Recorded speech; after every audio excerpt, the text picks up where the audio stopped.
Appreciate you spending some time with us today. We do. I am Rob Ellis. He's Derek. We're Sports Take, JAKIB Sports YouTube Network, joined by our next guest. Always excited to have our guy on, and he is an ESPN national correspondent who does an amazing job covering the Eagles and the NFL, and he has the best kitchen in the history of kitchens.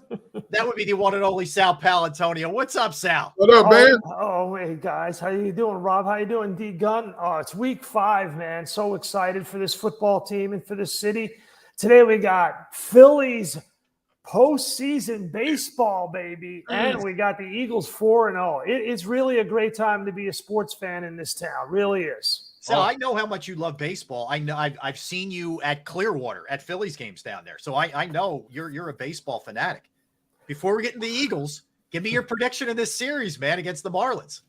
The Marlins are tough. Yeah, they got a lot of tough outs in that lineup. The pitching staff is going to have to show up.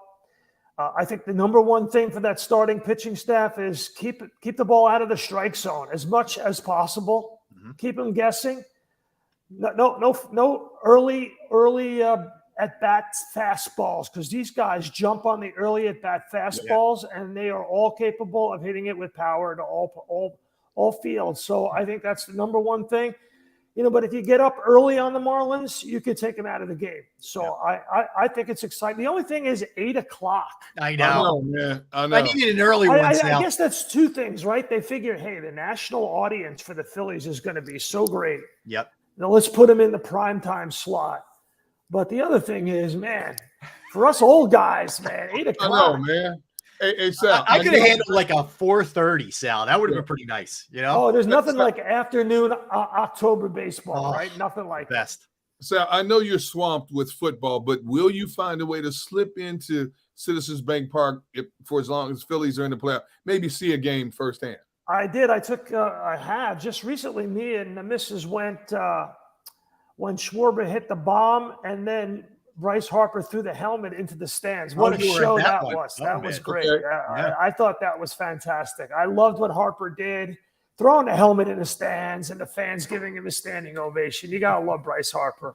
All right, Sal, let's talk some birds, man, because there's been the tug of war in the city of, hey, they're 4-0, and it's not easy. I don't care what the situation is to win in this league. And others are saying, yeah, but, when they start playing the really good teams, where do you fall on that with the whole debate of, pretty versus just get a win in this league? Well, first of all, there's 3 points to make here. Number one is it's super tough to win in this league and to be 4-0. There's only 2 4-0 teams for a reason. It's hard to do. So that's one. 2 is the Eagles were not given any leeway in the early schedule by the NFL schedule makers to go to Foxborough, where it's tough to win week 1. I've been there many times where Belichick pulled major upset. That was a tough fight.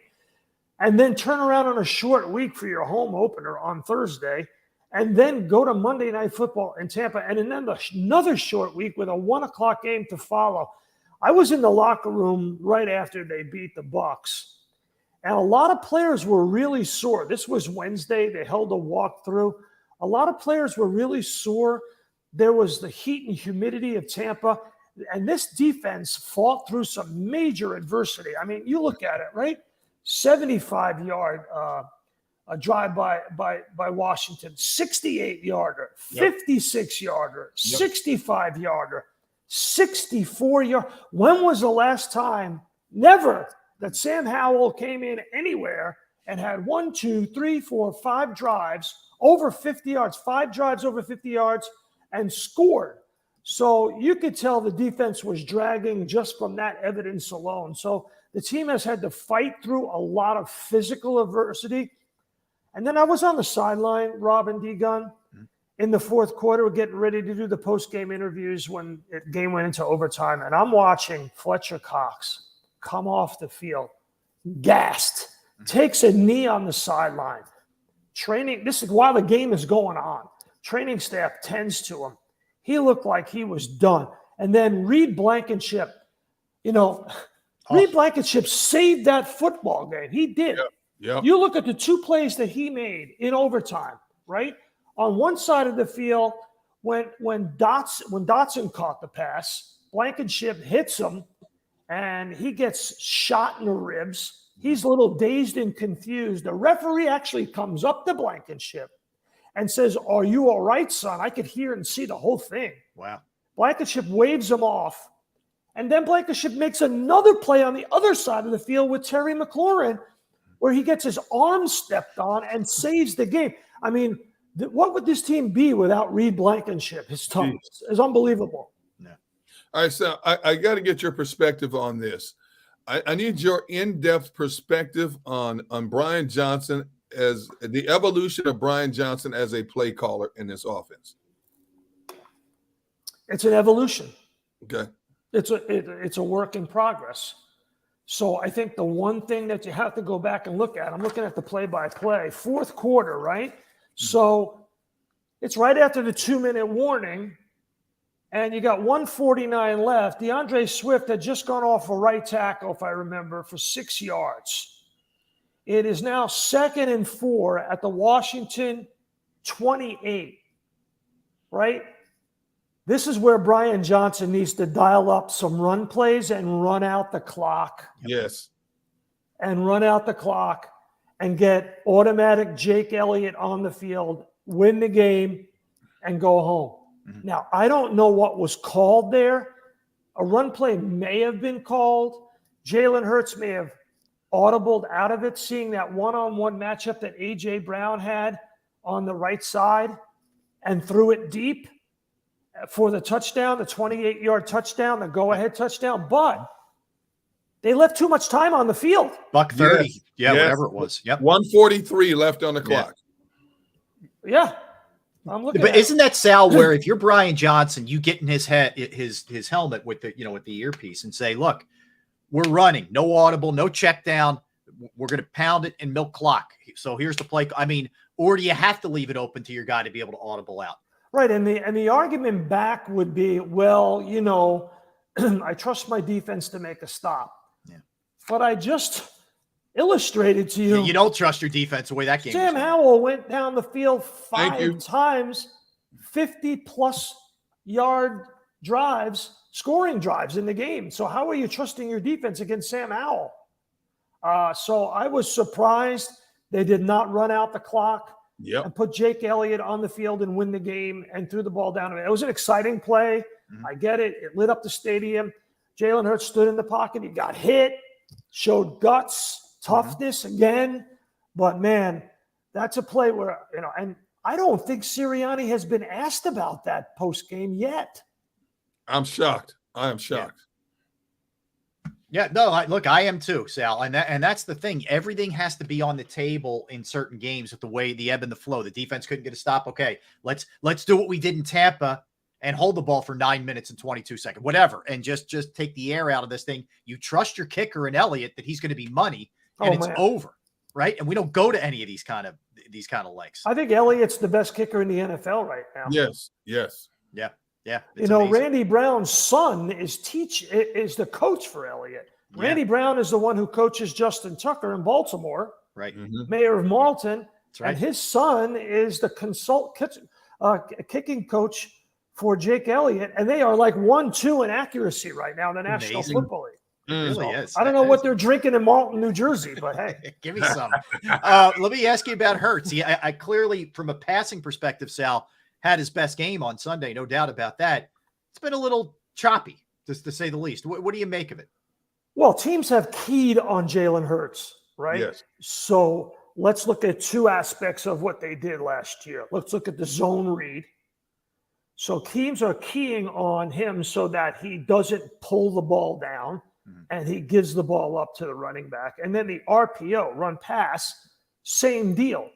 They are keying on him so that they make sure he stays in the pocket on the run pass after he decides to keep it. And I think defenses have been dictating a little bit, and the Eagles have been reacting. I think overall, as D-Gun said, it's an evolution. But I think Jalen Hurts proved last year he is a supreme pocket passer, and it will take some adjustment. It will take some adjustment. Like in Tampa, what did they do? They lined up A.J. Brown to his left, ran those shallow crossers.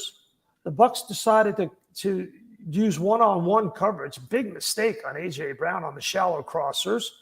And they got a lot of yak out of it, a lot of yards after the catch.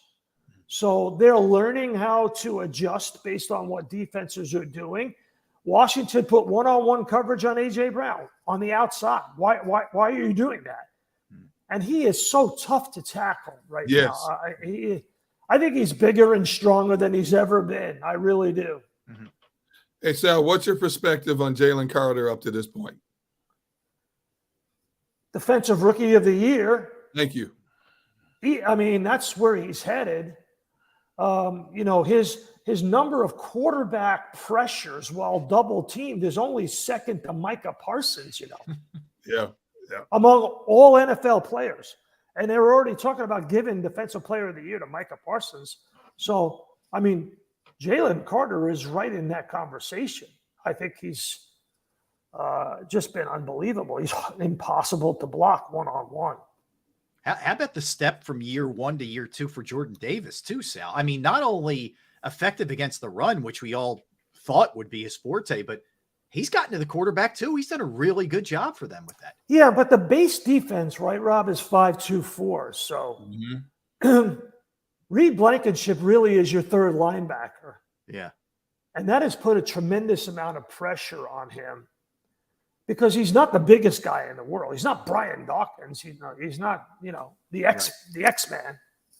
So that puts a lot of pressure on him. So it's really incumbent on Davis, Carter, Cox to make those tackles on the first level, and so that Morrow and Cunningham don't have to have the kind of game that they had on Sunday, which was lights out. Right. And then if those backside blocks are working, then it's up to Blankenship to make tackles, and that's tough. Well, Sidney Brown was a nice change of pace for Blankenship, but he wasn't playing. I think the team has to go get a safety for sure. They're hard to come by. Another corner, hard to come by. And I'm going to shock you with this one. I think they need another running back. I do. Even though they got 4 of them. Are you surprised that Rashad Penny is an afterthought? The guy he's only played 1 game and had 3 carries in 4 games. I thought he would be more prominent in the offense. It's one of those things that's gotten lost in the sauce when you're 4-0. It's not something that you're really looking at. But yeah, I am surprised. So Sal, your thinking is maybe they at least feel like Penny is, seen his better days. You don't want to overdo it with Swift. What's your thinking on bringing in another running back there? Well, I don't know what the situation is with Penny. I think it's speculation. If they may just be holding Penny back for later in the year. I don't know.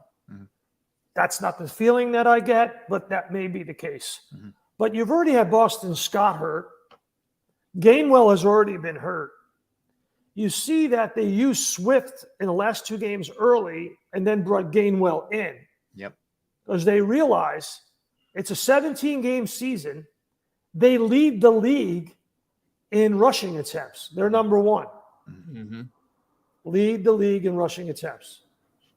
So if you're going to lead the league in rushing attempts and your quarterback is not running the ball as much because teams are keying on him as a runner, and your 2 backs of your 4 have been hurt, and the other 4th one cannot get on the field, I think the math is simple. I think if you can get one, find one.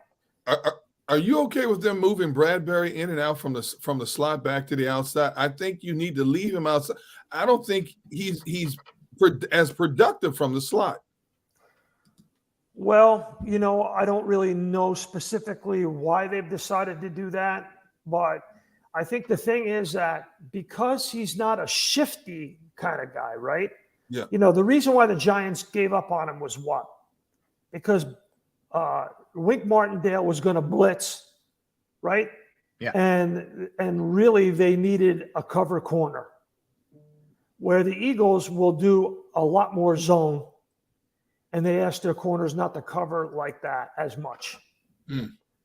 So you put Bradbury in a one-on-one situation with a shifty, shorter area burst guy. Yep. It's going to be a learning curve. The great thing about Devontae Maddox was You know, he could stop on a dime. Yeah. He could move in tight spaces. He could stay with guys. Wasn't the biggest guy. That sometimes was difficult for him. But I thought he was one of the top 2 or 3 slot corners in the National Football League easily. Yeah. Yes. Right? So I'm not sure if Bradbury's going to work out there, but I don't know what they're going to do. You know, it was interesting while I was on the sideline. So Sam Howell has him on that 4th down, and he's got Terry McLaurin on the outside. Oof. And one-on-one matchup. Sirianni comes flying down the sideline, goes to the ref like this. Did not like the matchup with Terry McLaurin, right? And then Rivera runs another play, and then the next play, they get the touchdown, and it wasn't to McLaurin. I forget who it was, but it wasn't to McLaurin. Dotson had the game winner. Is it that yes, one? the game winner, the game tire was Dotson, right? Right. Yeah, it was Dotson. So it was a nice chess match between Eric Bieniemy, the offensive coordinator, and Sean Desai, the defensive coordinator. But Howell made a heck of a throw. I mean, it was a ball. Howell's a better passer than Dak and Daniel Jones, I think. Thank you. He showed a lot of poise in that game. You know, they got embarrassed the week before in Buffalo. And no, that was home, that game. That was home. Yeah. I'm sorry, against Buffalo, excuse me. But you knew that they were going to show up this week. I mean, if they had any kind of pride, and they did, to their credit. And that's the other thing. You know, you're Sal, every week you're getting the other team's best shot, but you were especially getting their best shot coming off of the game that they played last week, Washington. Yeah, and I talked to Ron Rivera before the game outside the locker room, visitors' locker room for Sunday NFL Countdown, and you could tell there was an air of confidence about him and about the team when they arrived on the buses. You're absolutely right, Rob. You know, but they always get up for coming here. Yeah. The Giants, they're in slumberland. They're like, nah, you know, they kind of roll it out there. They don't know what to do when they get to Philly, the Giants. Yeah. You know, they just don't. Washington we're coming in, and, you know, you're going to have to beat us. You could just, and scary Terry McLaurin, he's the guy who sets the tone, that guy. Yes. He's a beast. He's been an Eagles killer, and the first 2 passes went to him. Mm-hmm. Smart. Ride the hot hand. Sal, let me ask you, it's sort of playing to chalk a little bit here in the NFC. Eagles 4-0, Niners 4-0, Cowboys 3-1. What's your impression of what we're seeing here, the way this is kind of unfolding? And of course, you got the monster matchup on Sunday night with Dallas and San Fran. But what do you think about what's happening thus far? All right, so let's look at them one at a time, right? San Francisco can beat you on all 3 levels of their defense. Mm-hmm. Bosa, the great pass rusher. I think Fred Warner is the best linebacker in the NFL. I agree. No disrespect to anybody else, but I think he's the best. And then on the back end, they just have so many bodies that they rotate in and out, and they all are very, very good. They're disciplined. It's kind of like the defense that John Lynch was in when he was in Tampa. They had a great pass rush with Simeon Rice and Warren Sapp. They had Derek Brooks, the best linebacker in the business at the time. Lynch and Barber on the back end. That Monty Kiffin defense that came into Philly and won the Super Bowl. It's the same exact concept that they have in San Francisco. And then they're number 2 in rushing attempts. Number 2, right behind the Eagles with McCaffrey. So it's interesting. The NFL spent the entire offseason devaluing the running game. Eagles, number 1 in rushing attempts, 4-0. San Francisco, number 2 in rushing attempts, 4-0. Miami, number 3 in rushing attempts, 3-1. What are we doing? Yeah. Running. We're running a football. How do you keep your quarterback on schedule? That's just something that Ron Jaworski taught me when I first got started with the NFL Matchup Show. You know, you got to keep your quarterback on schedule. And you look at Brock Purdy, it's almost like the Bill Walsh offense. It's just distribute the ball. Yep. He's 5 yards here, 10 yards here. He's taking some shots once in a while. But he doesn't have to do much because they run the ball so effectively. So I think San Francisco's tough. And Sal, you talk about how the league has devalued the running game. Look at Saquon Barkley. Giants are 3-11-1 in games where he's not played. So from your perspective, how has the running game been so devalued when it's such a valuable commodity in pro football? Listen, here's what we'll do, the three of us. We'll drive up the Jersey Turnpike, make a left on 16W. We'll knock on John Mara's door and we'll say, listen, John, hire the three of us to run your team. We'll do it for We'll do it for like 1/3 what you're paying your GM. There you go. Yep. I mean, you couldn't see the Saquon Barkley situation coming. Yeah. Daniel Jones without Saquon Barkley is lost in the sauce, man. Yep. Totally. That was ugly last night, Sal. Whoa, was that ugly? I mean, I think you're going to make a right on 16W, excuse me, before you make the left over the bridge to the. I apologize for those devotees of the New Jersey Turnpike. Yeah, you lost your job with Waze or your GPS job, Sal. I've only made the trip 500 times. I know you can do it in your sleep. Let me ask you about the Rams. This has been a little surprising, Sal. I mean, they're doing this without Cooper Kupp, and Puka Nacua has been like the oh my god guy in the NFL so far this year. McVay really coaching is at a really high level for them so far this year.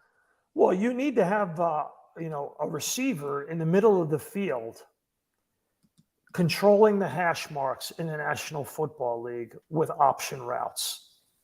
Tom Brady made his bread and butter with that. With Julian Edelman, Rob Gronkowski. Now Dak Prescott's got Brandon Cooks. Mm-hmm. Cooper Kupp helped Stafford win a Super Bowl. You got to have that guy. Why? The defensive ends are so fast and big. Mm-hmm. They come at you all the time. It's a blitzing league.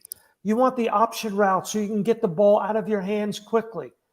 A guy like that is gold to Matthew Stafford without Cooper Kupp. I just saw that the Eagles are 5.5-point favorites in that game. Yeah. Mm-hmm. Wow. Yeah, it's a big number. It's a big number. 5.5 and 50, Sal, on the total too. They're expecting some points. Yeah, Sal, I have to ask you about a very concerning situation in the NFL. What are you hearing about this Chandler Jones situation? Very disheartening, very troubling in a lot of ways. It is troubling and disheartening. I don't have any more facts than are available out there. I just don't. It's something, obviously, that they will have to take care of league-wide and also with that football team. But it definitely is troubling. There's no question about it. Mm. Sal, where do you fall? I haven't heard you talk about this, and I apologize if you have, on the tush push. I'm all for it. I have no issue with it, but a lot of people don't like it. Where do you fall with this? Why don't you stop it? Exactly. I mean, come on. Yeah. There you go. I mean, look, so the competition committee in the off season, when they met in Florida, they had a conversation about it. Two things happened in that meeting. One, it's a subcommittee of coaches. Ron Rivera's on it, Frank Reich, Mike Vrabel, Mike Tomlin. Those are the four coaches. They got no traction among the coaches to ban it, none. And they realized they didn't have the 24 votes to ban it. So they tabled it without a vote. Now, there were some things that were brought up. One, is it in the spirit of the game? Is it a football play or not? Two, are we worried about the quarterback or the center being injured, crown of the helmet, going right into the defense like that? Mm-hmm. Are you now worried about the quarterback getting hurt because guys are jumping the pile? You saw that in Tampa first. Right. You saw Devin White go over the pile, try to hit the football, and inevitably you saw helmet-to-helmet hits on the top of the pile. You saw that with Washington on Sunday. They went over the pile to try to get to Jalen Hurts. But to me, it's in the rule book. You should be able to run it. There is no injury data whatsoever because the competition committee looked to find injury data. Mm-hmm. So I'm all for the play. Jalen is the only one who can run it. I don't know if you saw last night on Monday Night Football. Yep. The Giants tried to run it, and it didn't succeed primarily because Daniel Jones left his feet. So that's the key thing is Jalen Hurts has, he squats 550 or 600 pounds, whatever it is. It's a monster number. He has such lower body strength. He doesn't leave his feet. They have it perfectly executed. And when I was in the locker room Wednesday, I talked to Goddard and I talked to a couple of the offense, Jordan Mailata. And I said, what makes it go? And they said, you know what? It's really a timing play. The center quarterback exchange and the timing of the blocks in the back and the push all have to be synced up. And I said, aren't you guys worried about hurting Jalen? Why don't you have Jordan Mailata? He played rugby in Australia. That's right. Put him back there. And I heard that the center exchange thing is the biggest issue. That, that's the thing. You don't want to lose the football. You don't want to, I think the competition committee will look at it again, but I'm all for it, 100%. Okay. It's brotherly shove in the city that shoves you back. Sal, I agree with you. I agree. I like that. The city that shoves you back. Yeah, brotherly shove in a city that shoves That's you a T-shirt, Sal. Yeah. I agree with you. I agree with you 100%. But here's what I've said. Number one, the committee put it on the table last year. Number two, through 4 weeks, you have more people grumbling about it. Number three, because it's Philadelphia, it's something about Philadelphia the league is always against. It's going to be on the table again, and I think they're going to find a way to minimize it or eliminate it next spring when the committee meets again. When New England's ran it for years, think about this. Brady ran it, had people pushing it for years. Nobody said anything. Exactly. All of a sudden, Philadelphia revamps it and recreates it. All of a sudden now it's not a football play. I think they're going to find a way to get rid of this place now. Oh, the purists just drive me crazy, right? It's not in the spirit of the game. Well, you know, where'd you get that? Where are you pulling that out of? It's just like, come on. I mean, it's nuts. I don't know what's going to happen next year, but I like the play. I like the fact that nobody can imitate it. I like it that, it's been branded. Here's what I want to see. Eagles go to Vegas in the Super Bowl in the fourth quarter, and they can't stop it. Touchdown, right. Super Bowl champs. That'd be nice. That'd be from your lips to somebody's ears, the sports gods. Sal, listen, keep up the great work. Where are you this weekend? Where can we see you? Oh, yeah. Well, we got the NFL matchup show with Greg Cosell and Darius Butler. That is on ESPN2 on Saturdays, ESPN on Sundays. My 20th year hosting the show. Blessed to be part of it. It's at NFL Films. They do such a great job. Then I'm going to Ravens at Steelers.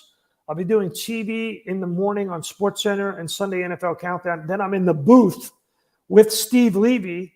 He's going to do play-by-play. I'm going to be the analyst in the booth on ESPN Radio's national call of the game. Ooh, look at you. That's awesome. That's awesome, dude. I like that. Yeah. All right, Sal. Yeah. I'll get one of those nice Pumani sandwiches. And there you go. That'll tide you over. All right, Sal, listen, appreciate you hopping on for a couple minutes. Always fun chatting with you. Thank you, brother. We really appreciate it, Sal. Thank you. Take care, my man. All right, that's Sal Paolantonio. Gunner, let's get a quick one because we got right on deck, man. It is Red October. And Scott Lauber, who you read his story a little bit earlier on the air, we're going to talk to him about what players the Phillies are going to have active, who's inactive, the keys to this thing against the Marlins. We'll dig into all of that with Scott when we get back. So don't go anywhere. He's Derek. I'm Rob. We're Sports Take, JAKIB Sports YouTube Network. I want to tell you about Pro Action Restoration. If you have a home business, property you own, you go through the inconvenience of water, fire, smoke, mold damage, you name it, you now try and can be. But the beauty is Pro Action Restoration is on call 24 hours, 7 days a week to assist. A weekend, a holiday, a night, they are there for you. They're also licensed, bonded, fully insured, serving the tri-state area for more than 2 decades. Pro Action will work in conjunction with your insurance company. So again, water, fire, smoke damage, mold remediation, you name it, they can handle it. Give them a call, 610-623-3760, 610-623-3760, or online at proactionrestoration.com. That's Pro Action